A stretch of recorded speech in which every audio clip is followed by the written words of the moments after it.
Good morning friends. आज हम भारतीय संविधान की अनुसूची के बारे में पढ़ेंगे। ये मोस्ट इम्पोर्टेंट टॉपिक है और एग्ज़ाम में यहाँ से क्वेश्चन बनते हैं।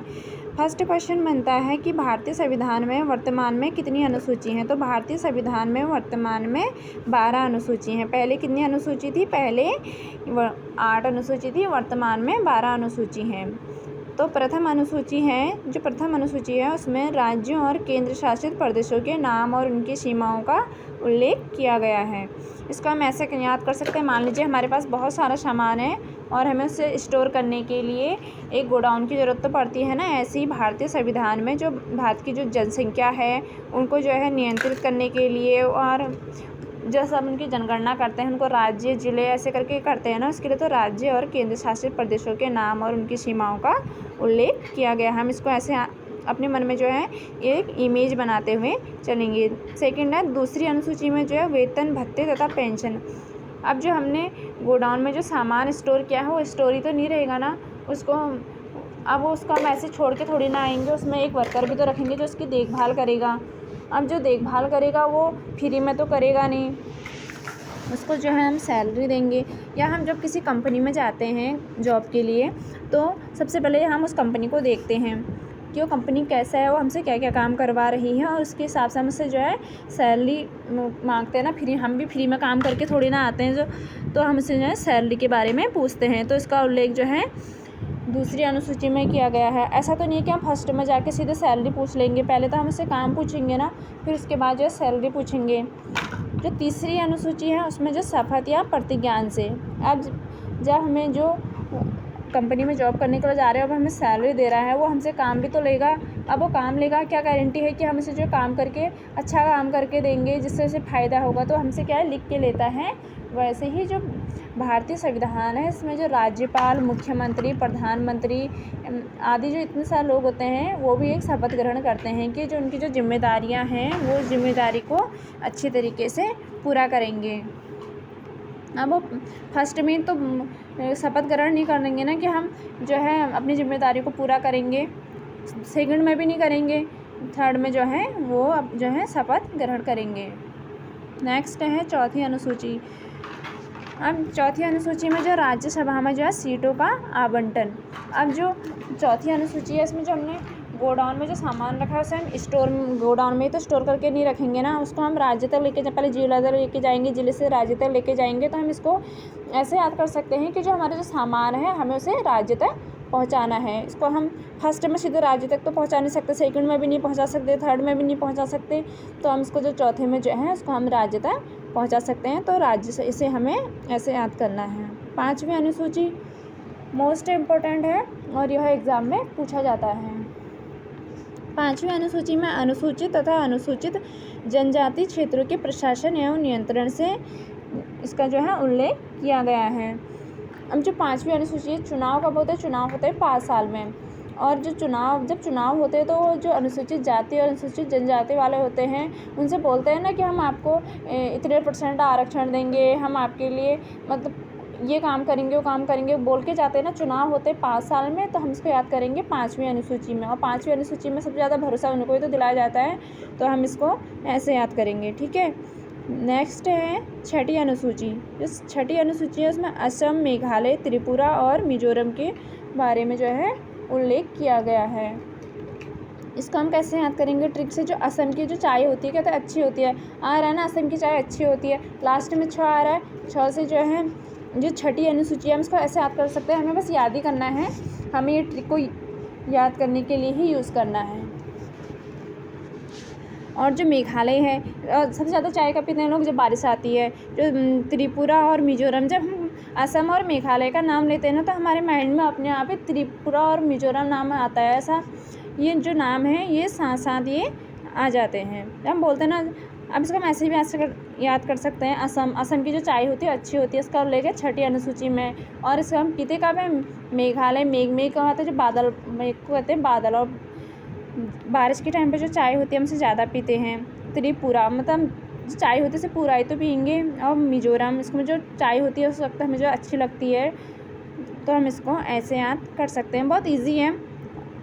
अगर हम अपने माइंड में इसकी इमेज बनाते हुए चलेंगे तो हमें ये आसानी से याद हो जाएंगे, और अगर हम इनको रटना चाहेंगे तो हम इसे एग्ज़ाम के टाइम पर ये क्वेश्चन हमें कंफ्यूज कर देते हैं और हमें ये याद नहीं होते हैं। नेक्स्ट है 7वीं अनुसूची। इसमें जो है संघ सूची, राज्य सूची और समवर्ती सूची का जो है उल्लेख किया गया है। अब जो 7वीं अनुसूची है, इसमें जो केंद्र व राज्य होते हैं ना, इनके शक्तियों के बंटवारे के बारे में दिया गया है। अब हम इसको ऐसे याद कर सकते हैं, जैसे आप 2 गोडाउन हैं, सारा सामान एक ही गोडाउन में तो स्टोर नहीं होगा, तो हमने इसके लिए 2 गोडाउन बनाए। जो 2 गोडाउन बनाए तो उन दोनों की जो है आपस में जो है हफ्ते की जो है 7 दिन जो है लड़ाई होने लगी थी। तो केंद्र शासित जो राज्य और केंद्र शासित प्रदेशों के बीच जो है शक्तियों के बंटवारे के बारे में उल्लेख किया गया है। हफ्ते में कितने दिन होते हैं? 7 दिन होते हैं, और जो है 7 दिन लड़ते थे। तो इसका उल्लेख इसमें है 7वीं अनुसूची में। और जो है इनमें जो है इनको अलग अलग जो इनका शक्तियों का जो है बंटवारा किया गया, जैसे संघ सूची, राज्य सूची और समवर्ती सूची में। इजी है। अगर इस वीडियो को आप 1 से या 2 बार देखेंगे तो और अपने माइंड में अगर इमेज बनाते हुए चलेंगे तो आपको याद हो जाएगा, और अगर रटेंगे तो ये याद नहीं होगा और एग्ज़ाम में आपको ये क्वेश्चन बहुत कंफ्यूज करेंगे। नेक्स्ट क्वेश्चन है 8वीं अनुसूची। मोस्ट इम्पॉर्टेंट है और यहाँ से जो है एग्ज़ाम में क्वेश्चन बनते हैं और इजी है। जो भारतीय जो भाषाएं हैं उसका उल्लेख जो है 8वीं अनुसूची में है। इसमें कोई ट्रिक ना भी हो तो भी हमें आसानी से याद हो जाता है। हम इसको ऐसे भी याद कर सकते हैं कि मुझे 8 भाषाएं आती है, 22 में से जो है मैं 8 भाषाएं आ सकते हैं। बहुत ईजी है, इसको तो ये तो ऐसे ही याद हो जाता है। नेक्स्ट है 9वीं अनुसूची। मोस्ट इम्पॉर्टेंट है और एग्ज़ाम में जो है यहाँ से क्वेश्चन बनता है। जो 9वीं अनुसूची है संविधान में, यह अनुसूची जो है संविधान संशोधन अधिनियम 1951 के द्वारा जोड़ी गई। यह मोस्ट इम्पॉर्टेंट है, इसको याद रखना है। कब जोड़ी गई थी 9वीं अनुसूची? ये जोड़ी गई थी 1951 ईस्वी में। इसके अंतर्गत जो है राज्य द्वारा संपत्ति के अधिग्रहण की विधियों का उल्लेख किया गया है। इस अनुसूची में सम्मिलित विषयों को न्यायालय में चुनौती नहीं दी जा सकती है। वर्तमान में इस अनुसूची में 284 अधिनियम हैं। और जो 9वीं अनुसूची है ये किससे संबंधित है? ये है भूमि सुधार एवं जमींदारी प्रथा का उन्मूलन से। मोस्ट इम्पोर्टेंट है और यह एग्ज़ाम में क्वेश्चन पूछा गया है और पूछा जा सकता है। अब हम इसको ऐसे याद करेंगे, जब हम किसी को जो है, जैसे 2 लोग हैं, अब एक जो फर्स्ट वाला है वो सेकंड वाले से बोलता है ना कि तू जो है इसकी जो है संपत्ति पर जो है अधिकार कर ले। हम बोलते हैं ना नहीं, तो हमारे मुँह से 9 निकलना है, तो जो हम इसको ऐसे भी याद सकते हैं 9 से नहीं, 9 से 9वीं अनुसूची। मोस्ट इम्पोर्टेंट है और यह क्वेश्चन जो है एग्ज़ाम में पूछा जा सकता है। नेक्स्ट है 10वीं अनुसूची। जो 10वीं अनुसूची है यह संविधान में 52वें संशोधन 1985 के द्वारा जोड़ी गई। इसमें जो है दल बदल कानून जो है से का उल्लेख किया गया है। तो ये मोस्ट इम्पॉर्टेंट है। इसे कब जोड़ा गया था? 1985 में। और कौन से संविधान संशोधन के द्वारा? तो ये 52वें संशोधन के द्वारा 1985 में जोड़ा गया था। जो 9वीं अनुसूची थी इसे 1951 में जोड़ा गया था। इसमें जो है दल बदल से संबंधित प्रावधानों का उल्लेख है। हम इसको ऐसे याद करें, जैसे 3 फ्रेंड हैं, तो जो 2 फ्रेंड हैं उनके साथ एक फ्रेंड ऐसा भी होता है ना जो अपनी पार्टी को चेंज करते रह सकता है। जैसे वो हमारे साथ हमारी बातें करता है और दूसरे के साथ जो है वो उसकी बातें करता है, यानी कि हमसे वो दूसरे की बुराई करता है, जो हमारी बुराई हो वो उससे करता है ना, होता है ना ऐसा, वो अपनी पार्टी को चेंज करते रहता है। तो ये तो बहुत इजी है, इसको तो हम अपने पे ही एग्जाम्पल इसको लेके याद कर सकते हैं। नेक्स्ट है 11वीं अनुसूची। जो 11वीं अनुसूची है यह अनुसूची जो संविधान में 73वें संवैधानिक संशोधन 1993 के द्वारा जोड़ी गई। इसमें जो है पंचायती राज संस्थाओं को कार्य करने के लिए 29 विषय प्रदान किए गए हैं। अब हम इसको ऐसे याद कर सकते हैं, जब हम 11th में चले जाते हैं ना 10th के बाद, तो उसके बाद जो है बच्चे जो है बड़े हो जाते हैं। उसके बाद जो बच्चे होते हैं ना वो ऐसी पंचायत जैसी बना के, मतलब 4 या 5 लोग एक साथ इकट्ठा होकर जो पंचायत जैसी होती है उसमें या तो बातें करेंगे या फिर जो है पढ़ाई भी करेंगे। तो वो साथ में मिलके करते हैं ना, अलग अलग बैठ के तो नहीं करते हैं। और जो यहाँ लंच करते हैं या कुछ भी करते हैं तो सब साथ में बैठ के करते हैं, तो पंचायत बना के करते हैं ना। तो हम इसको ऐसे याद कर सकते हैं कि जब हम 11th में थे तो हम जो पंचायत बना के जो है बैठते थे, बैठ के पढ़ाई करते थे या खाना खाते थे, कुछ भी हम इसको ऐसे याद कर सकते हैं। नेक्स्ट और जो है इसमें 29 विषय जो है प्रदान किए गए हैं। हम इसको ऐसे भी आंसर करते हैं, जब हम 11th में थे तो हमारे क्लास में जो है 29 जो है वो बच्चे थे, और जो हम सब लोग साथ में बैठ के पंचायत बना के जो है खाना खाते थे, पढ़ते थे। हम इसको ऐसे याद कर सकते हैं। नेक्स्ट है 12वीं अनुसूची। यह अनुसूची संविधान में 74वें संवैधानिक संशोधन के द्वारा 1993 में जोड़ी गई। इसमें शहरी क्षेत्र की स्थानीय स्वशासन संस्थाओं को कार्य करने के लिए 18 विषय प्रदान किए गए हैं। इसको हम ऐसे याद कर सकते हैं, जैसे इंटर होता है ना, इंटर 11th भी आ जाता है, उसमें 12th भी आ जाता है। इंटर में क्या होता है, फर्स्ट और सेकंड होता है ना, तो ऐसे हम इसको ऐसे याद कर सकते हैं। जो है 11वीं अनुसूची को जो है 73वें संवैधानिक संशोधन के द्वारा 1993 में जोड़ा गया, और जो 12वीं अनुसूची थी इसको जो है 74वें संवैधानिक संशोधन के द्वारा 1993 में जोड़ा गया।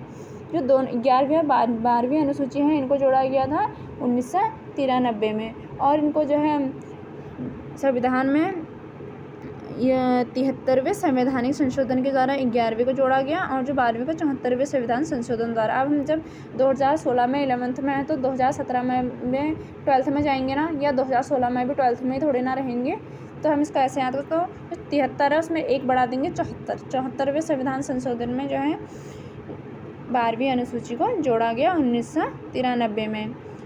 और जो है 11वीं अनुसूची में हमें कितने विषय दिए गए थे, 11 में हम 29 बच्चे थे, और जो हम 12th में चले गए बाकी सब फेल हो गए, कितने बचे 18, या फेल हो गए चले गए, कुछ भी कह सकते हैं, तो अपने हमें तो बस याद करना है। तो जो 12th है उसमें कुल 12 बच्चे थे।